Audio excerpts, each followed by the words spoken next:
Assalamualaikum dan salam sejahtera. Kita bertemu lagi di YouTube channel Taming Sari Chess Management bersama saya Coach Silahudin. Dan hari ini saya ingin kongsikan dengan anda satu permainan yang dimainkan di Pro Chess League 2018 di antara Grandmaster Suri Vaibhav menentang Grandmaster Magnus Carlsen. Dan kita ada putih memulakan permainan dengan E4 dan hitam membalas dengan D5. Scandinavian defense yang dimainkan di situ. Pawn makan pawn, knight F6, D4, bishop C4, F3, bishop F5, C4. C4 dimainkan untuk menjaga pawn di D5. E6, pawn makan pawn dan gerakan yang terbaik adalah pawn makan pawn. Namun di sini Carlsen memainkan knight ke C6 sekaligus memberi sedikit tekanan pada pawn di D4. Pawn makan pawn diikuti dengan check, king makan pawn dan bishop E3 menjaga pawn di D4. Bishop B4 check, king F2. Di sini seandainya analisis di sini seandainya putih memainkan knight C3, kita ada rook ke E8 sekaligus pin menyerang bishop dan juga menyerang king. Dan sudah pasti kedudukan putih akan lebih berbahaya di sini. Jadi apabila bishop B4 check, king F2, rook E8 menyerang bishop dan di sini putih memainkan knight C3. Gerakan yang lebih baik dimainkan adalah knight ke E2. Sekaligus membuka diagonal ataupun membuka barisan untuk king menyelamatkan diri ke petak G1. Namun di sini putih memainkan knight C3 dan dekat sini korang boleh pause atau stop video ni dan cuba cari gerakan terbaik yang boleh dimainkan oleh hitam.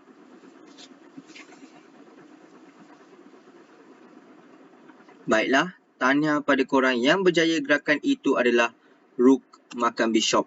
Satu sacrifice rook yang amat menarik oleh Grandmaster ataupun juara dunia Magnus Carlsen. King makan rook dan sekali lagi korang boleh pause atau stop video ni dan cuba cari gerakan seterusnya yang dimainkan oleh Magnus Carlsen.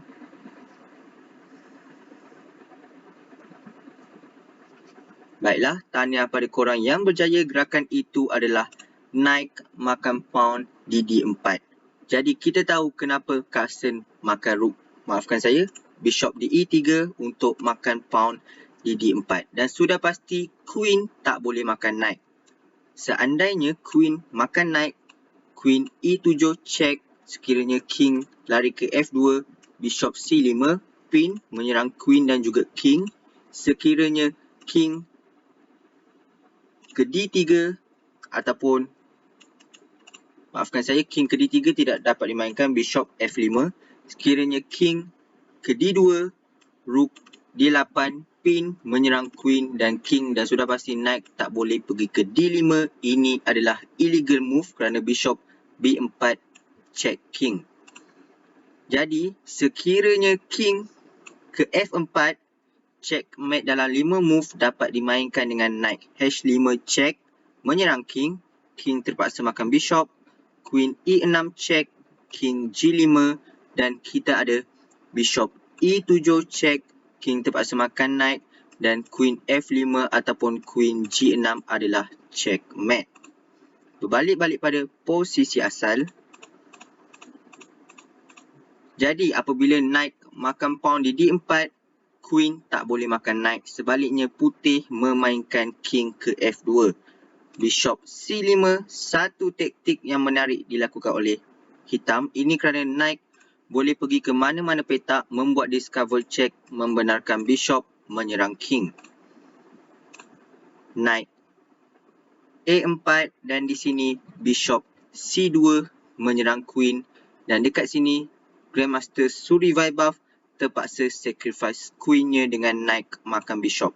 Ini kerana seandainya queen pergi ke mana-mana petak saja, sebagai contoh queen ke E1 kita ada checkmate dalam 3 move dengan naik F5 check, naik makan bishop, queen D4 check, king terpaksa pergi ke E3 dan seterusnya queen E3 diikuti dengan checkmate. Berbalik-balik pada posisi asal, disebabkan itulah Grandmaster Suri Vaibhav terpaksa sacrifice queen. Jadi apabila bishop C2 naik makan bishop hitam, bishop makan queen, rook makan bishop dan seterusnya queen E7 untuk membenarkan rook ke E8 dan juga menyerang knight. Dan sudah pasti rook tak boleh makan knight. Seandainya rook makan knight, queen makan knight diikuti dengan pin menyerang rook dan juga menyerang king putih. B4 menjaga kuda dan kita ada rook ke E8 dengan tujuan untuk queen ataupun membantu queen pergi ke E3 diikuti dengan check. Bishop D3, queen E3 check, satu-satu petak yang lebih baik adalah king ke F1 dan di sini B6 oleh putih untuk, maafkan saya, oleh hitam untuk menghalau kuda. Kuda E4, naik makan naik, bishop makan naik dan di sini pawn C5 dimainkan oleh hitam untuk menjaga naik ataupun membuka lagi pawn. Pawn makan pawn dan di sini rook makan bishop. Sekali lagi sacrifice rook yang dilakukan oleh Magnus Carlsen. Pawn makan rook, queen F4 diikuti dengan check, king E1, queen makan pawn diikuti dengan check, king F2 dan seterusnya queen C2 check, memaksa king turun ke E1 untuk menjaga rook dan pawn makan pawn, rook D2 menyerang queen, queen E4 check dan king terpaksa pergi ke F1. Seandainya king memainkan king ke D1, kita ada checkmate dalam satu move dengan queen B1 diikuti dengan checkmate. King F1, queen B1 check, king C2 dan apabila queen C1 dimainkan, Grandmaster Suri Vaibhav yang memainkan putih memilih untuk resign. Dan inilah sebab kenapa beliau memilih untuk resign.